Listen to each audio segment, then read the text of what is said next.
राधे कृष्णा मित्रों, मैं लवली पुनः उपस्थित हूँ एक बहुत ही सुंदर सी आध्यात्मिक कथा लेकर। जैसा कि हम सभी जानते हैं कि गोलोक से जो है हमारे राधा कृष्ण का मानव अवतार इस मृत्यु लोक में मानव कल्याण के लिए ही हुआ था। तो मानव कल्याण के लिए जो प्रभु का यहाँ पे प्रादुर्भाव हुआ था, प्रभु ने जन्म लिया था मानव के रूप में, तो राधा और कृष्ण को अलग तो होना ही नहीं था। तो एक का लालन पालन होता है गोकुल में और दूसरे जो है विश्वान जी की दुलारी रहती हैं, तो उनका लालन पालन होता है बरसाने में। अब बरसाना और बृजभान के जी की जो बेटी हैं वो जो है सो राधा रानी है। वो बृजभान जी की इकलौती बेटी रहती हैं, तो वहाँ की वो राधा रानी रहती हैं। सभी उनको बहुत प्यार करते हैं और माता राधा के जो है इस प्रभु जो हैं वो सबके ऊपर थोड़ा मुँह का पर्दा डाल देते हैं। तो राधा रानी को अपने अस्तित्व का जो है सो उतना ज्ञान ही नहीं रहा। तो वो तो अपने आप को एक साधारण मानव समझती थी और अपने कान्हा जी से बहुत प्यार करती थी। तो वो कान्हा जी और राधा रानी जो है वो वृंदावन में मिलते थे। तो प्रभु और कान्हा जी दोनों आपस में बहुत सारी बातें करते थे, खेलते थे गोपियों के साथ। रास रचाया था उन्होंने सारी गोपियों के साथ। कान्हा जी के प्रेम में तो सभी पागल हुए जा रहे थे। एक माँ जो थी उसे उन्हें बच्चे के रूप में पाना चाहती थी और एक जितनी भी युवतियाँ थी सब उन्हें अपने पति के रूप में पाना चाहती थी। जितने भी ऋषि मुनि थे सब उनको अपने भगवान के रूप में पूजते थे और पाना चाहते थे। तो इस तरीके से जो है सभी प्रभु को किसी न किसी अवस्था अपने आकुलता बस प्रभु को सभी चाहते थे। तो अब मानव कल्याण के लिए जैसे कि प्रभु का जन्म हुआ था, तो एक बार ऐसा हुआ कि कंस ने अपनी मृत्यु के लिए, जब कंस का मृत्यु का समय आया, तो कंस जो है एक बहुत बड़ा जो है सो षड्यंत्र करता है और प्रभु को बुलावा भेजता है। मतलब अपने मृत्यु को बुलाता है, क्योंकि प्रभु को मृत्यु को खुद ही बुलाता है। प्रभु नहीं जाते हैं मथुरा उसको मारने के लिए यूँ ही, लेकिन जब उसका मृत्यु का समय आता है तो खुद वो आमंत्रण भेजता है प्रभु की कि यहाँ पे आए तो किसी प्रकार अगर कृष्ण जो है मथुरा आ जाए तो मैं उसका वध कर दूँ। इस तरीके से वो कृष्ण को बुलाते हैं मल्लयुद्ध के लिए और बहुत सारी वो षड्यंत्र रचा रहता है। तो मथुरा जाने से पहले सबसे विदा लेने के बाद प्रभु पहुँचते हैं राधा रानी के पास।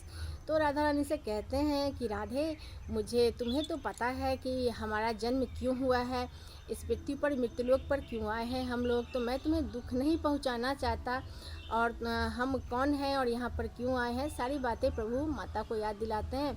फिर भी माता से कहते हैं कि अगर तुम आज्ञा दो तो मैं जिस लिए इस पृथ्वी पर मेरा प्रादुर्भाव हुआ है मैं वो कार्य को संपन्न कर लूँ।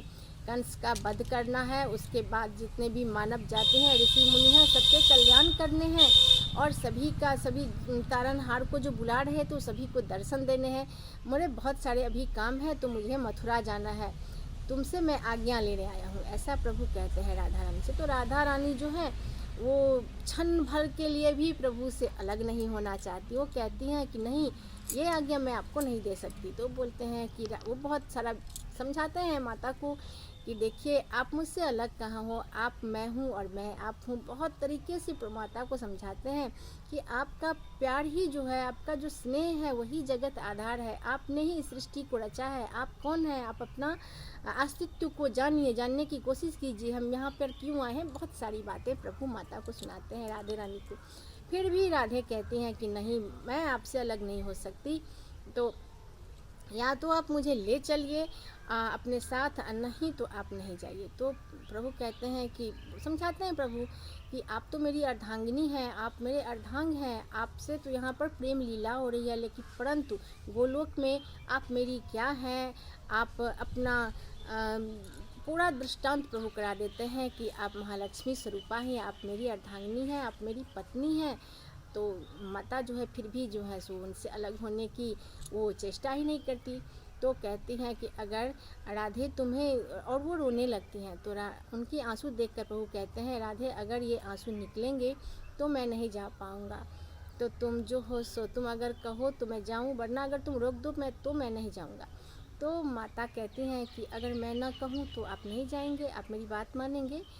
तो कहते हैं कि हाँ, मैं तुम्हारा बात मानूंगा, अगर तुम कहती हो, तुम चाहती हो कि मैं ना जाऊँ, मैं ये सब काम नहीं करूँ, तो मैं नहीं करूँगा, मैं नहीं जाऊँगा। तो माता कहती हैं कि ठीक है, आपको कहीं नहीं जाना है, आप यहाँ पे बैठ के मुरली बजाइए। बैठ जाते हैं प्रभु, मुरली बजाने लगते हैं। जैसे ही प्रभु मुरली की तान छेड़ते हैं कि सारे देवी देवा देव जितने भी देवता देवी रहते हैं, गंधर्व यक्ष किन्नर सभी वहाँ पे उपस्थित हो जाते हैं। समय रुक जाता है, पशु पक्षी रुक जाते हैं, सारी सृष्टि जो है सो थम सी जाती है। सारे देव वहाँ पर प्रकट हो जाते हैं, ब्रह्मा, महेश, नारद, इंद्र, गंधर्व, सभी सारी सृष्टि की संचालन ही रुक जाती है।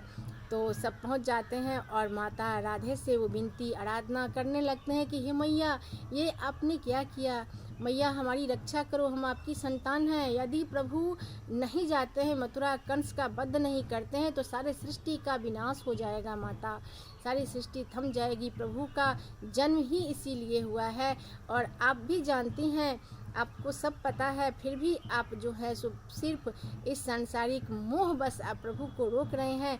आप अपना अस्तित्व पहचानिए। बहुत तरीके से जो है ब्रह्मा जी उनकी वंदना करते हैं, नारद जी उनकी वंदना करते हैं और कहते हैं कि हम सारी आपकी संतानें हैं, कि आप चाहते हैं कि सृष्टि का विनाश हो जाए, पूरा ब्रह्मांड जो है सो प्रलय में समा जाए।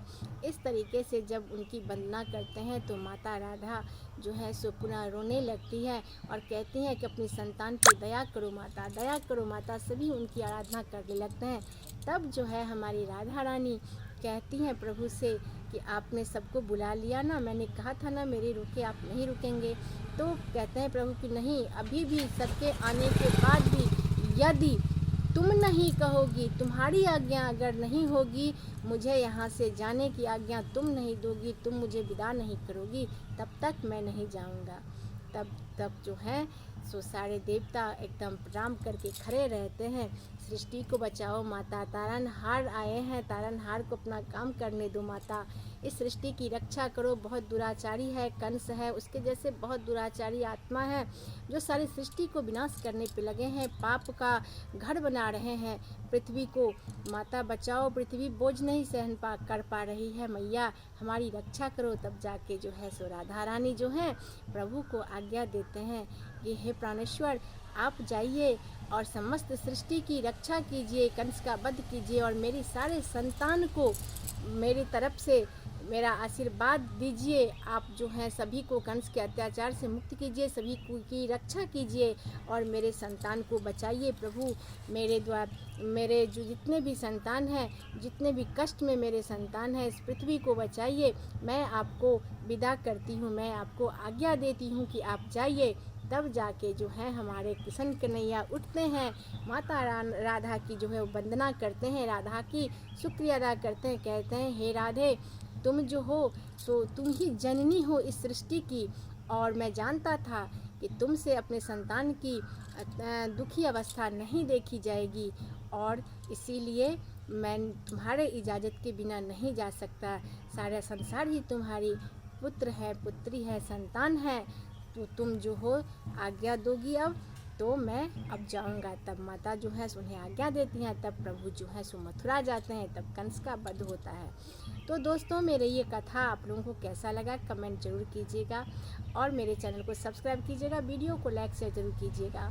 मैं जो कथा आप लोगों को कहती हूँ तो उसमें अगर कहीं पे त्रुटि रह गई हो, कहीं पे गलती हो गई हो, तो उसके लिए मैं क्षमा चाहती हूँ और अब मैं आप लोगों से लेती हूँ विदा, तब तक के लिए, जब तक के लिए कि मैं कोई अच्छा सा दूसरा आध्यात्मिक कथा लेकर हाजिर न हो जाऊँ।